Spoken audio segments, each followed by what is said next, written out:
Hey everybody, welcome to the Creek this week. Creek Week. It is a really awesome week that we're. Yes. You're going to see this the week of Easter, so we're super happy about that. It's the high point of the church calendar. We're celebrating resurrection. Resurrection. So it's like the biggest.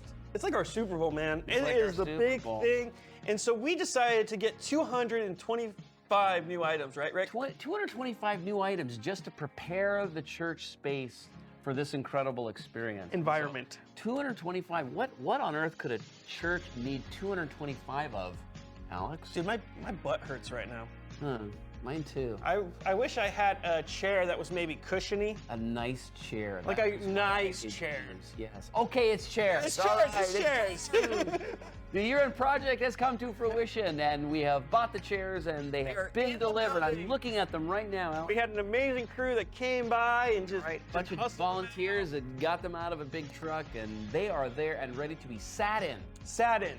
So thank you so much. And by the way, as we said in the note I sent out this week, this is a part of hospitality, right? Oh, yeah. You were creating, it's not just like, hey, upgrade the experience. There is a part of being a warm, accepting environment, extending the welcome of God that is about creating the space that's warm And welcoming. and welcoming. So And there's something about just not having your butt hurt while you're listening to a service.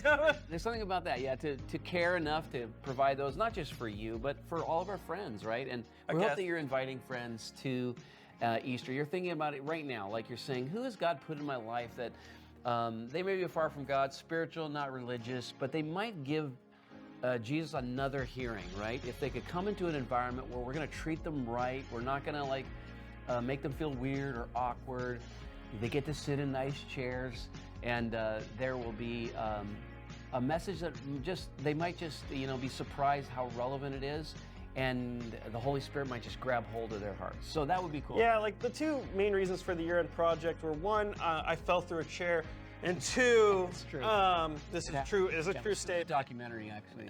And two, we want to create inviting environments so guests don't fall through chairs, right? So this is why we did it, and I think it's awesome, and I'm really excited about it.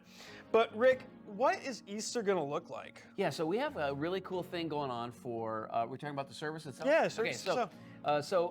we're having a special Easter presentation. So as you know, we love to leverage the arts to tell story and to tell God's story. So what we're going to do is we're going to tell the resurrection story through the lens of like a Columbo-type detective mystery. Ooh. Okay, so if, this might be old reference for some of you. Yeah, So I have no go idea what online, that is. go online and look at Columbo, right? Columbo. And he was sort of a... Like Columbia? No, Okay, Columbo, Columbo. that's the last name of this detective, kind of a frumpy dude with a wandering eye that kind of gave everybody the impression he was very incompetent, but he solved mysteries. So we're gonna have a Columbo type figure trying to solve the mystery of the miraculous missing man. So that is the name of the drama. That's good. Isn't that good? That's good. Yeah. The mystery of the miraculous missing man. So, and it's just a kind of a creative way to dive into the idea of how did Christianity get off the ground? Well, it starts with an empty tomb. And how do you explain the empty tomb? It's one of these sort of central facts that, by the way, Alex, non-Christians agree that in the middle of the first century, a man named Jesus was crucified, and 3 days later, there was an empty tomb. Did you know that? I did. Josephus Isn't that himself amazing? wrote Yeah. about it. So there's a sense in which people agree that there was an empty tomb. Now, what explains it? Well, you don't have to go with the explanation of the New Testament, but it is a compelling theory, and basically Easter is our chance to dive into that. So I'm going to be teaching on the reasons we have to believe the disciples' explanation for that empty tomb. And yeah, it's going to be awesome. That's exciting. It So- begins with that drama. If I have a friend who's just hung up on the resurrection, like that's the Yep, thing, That's their thing. this is a perfect opportunity. It would be really good for them. Yep. Yeah. Okay, Cool. so now that's not the only thing. So we're doing stuff for kids, and not just that weekend, right? So this is the weekend prior to Easter. Weekend prior to What do we Easter, got going on? 23rd. It's one of our most epic egg hunts ever. We're gonna do a glow-in-the-dark egg hunt Okay. event. And here's the thing, Rick. My pre-pastor days, Yeah. I worked in an arcade. Oh, you did. Yeah, and I set up laser tag arenas. Ooh. And this thing's gonna look sick.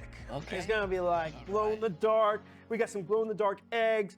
We've been sitting in John's office, turning off all the lights, making sure that everything's gonna glow. Yeah, yeah. It's gonna be awesome. But here's the cool part. If you got some kids, who are a little bit older and need a little bit of a challenge, we're going to actually do a scavenger hunt to get them into the auditorium where the egg hunt will be. So it's going to be kind of fun, cool opportunity. Everyone's going to get candy. It's going to be awesome. So something for the littles and something for the bigs. Yeah, kids. so Up from to 10:30 to 11 a.m., we're going to allow toddlers to just run. They're just going to go crazy over the eggs. It's like there's nothing. We're just going to let them go nuts. Real low bar. Yeah, there's nothing. Grab eggs. Okay, got it. And then from 11 to 11:30, if you got kids in both age groups, that's kind of your opportunity. And we're going to kind of create spaces for both of them. And then from 11:30 to noon is 6 years of age and older. Okay. And this is where it get crazy. This is where we got the scavenger hunt. Yeah. We got to make sure we can like get into the auditorium, and then we're going to have to like army crawl to find Easter eggs.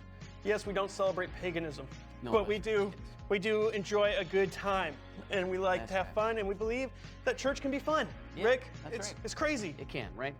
We should be filled with joy. So this is the end of Lent for a lot of you. Some of you have been giving up a lot of stuff. Maybe candy. Maybe even candy, right?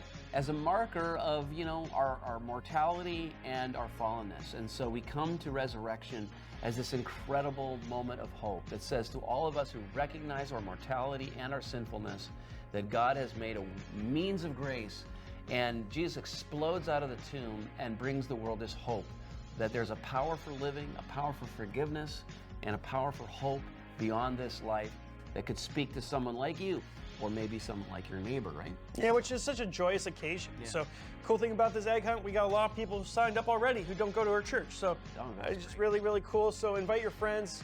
Maybe your friend thinks they're going to get struck by lightning if they step in a church. Don't worry, it won't look like a church. There you go. It'll look like a laser tag arena. So it's going to be awesome. So, all right. bring them. So we'll bring them, and we will see you all here during Easter festivities. It's going to be awesome. See you guys. Creek Week out. Creek Week.